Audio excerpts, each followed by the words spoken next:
Now this is the part 2 of the previous lecture. So in this lecture we are going to discuss about the wrist. Wrist is made up of 8 small carpal bones which are arranged in 2 rows of the 4 bones, each allowing flexibility of the wrist.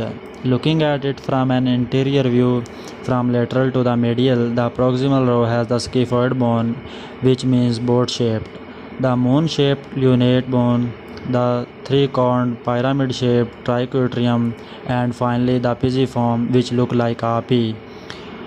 On the distal row, but going from medial to the lateral instead, there is a hooked humate bone, the capitate, which look like a small head, the wedge-shaped trapezoid bone, and the table-looking trapezium. The humate bone has a prominence termed the hook of the humate, where the ulnar nerve enters the hand by passing medial to the hook of the humate through a groove between it and pisiform bone. The scaphoid and the lunate are the only carpals that articulate directly with the distal radius as a part of the radiocarpal joint.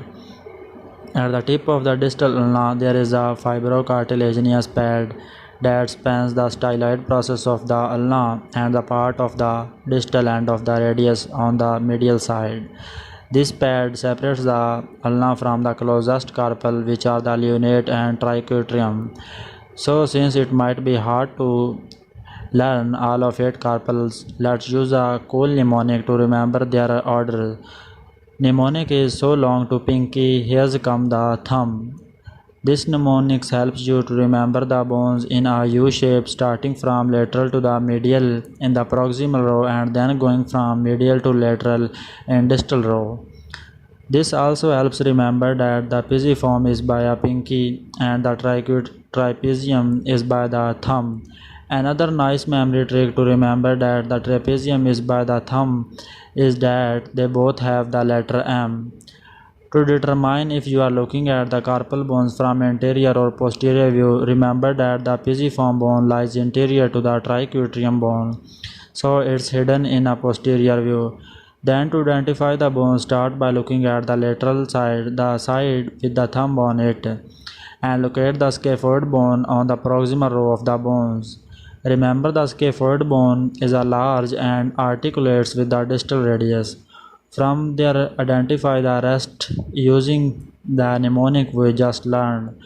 Pause the video and try identifying the bones on this X-ray of the hand. The distal carpal bones articulates with the 5 bones of the hand called the metacarpals, forming the carpometacarpal joints. Metacarpals are numbered from 1 to 5, starting on the lateral side, which is the thumb side. The first carpometacarpal joint is separate from the others and has a different shape which facilitates free movements of the thumb independent of the palm. Distally, metacarpals articulates with the proximal phalanges, which are also named from 1 to 5, starting from the thumb. The contact between the metacarpals and the first row of the phalanges makes the metacarpophalangeal joints, which are perceived as a knuckle at the dorsum of a clenched hand.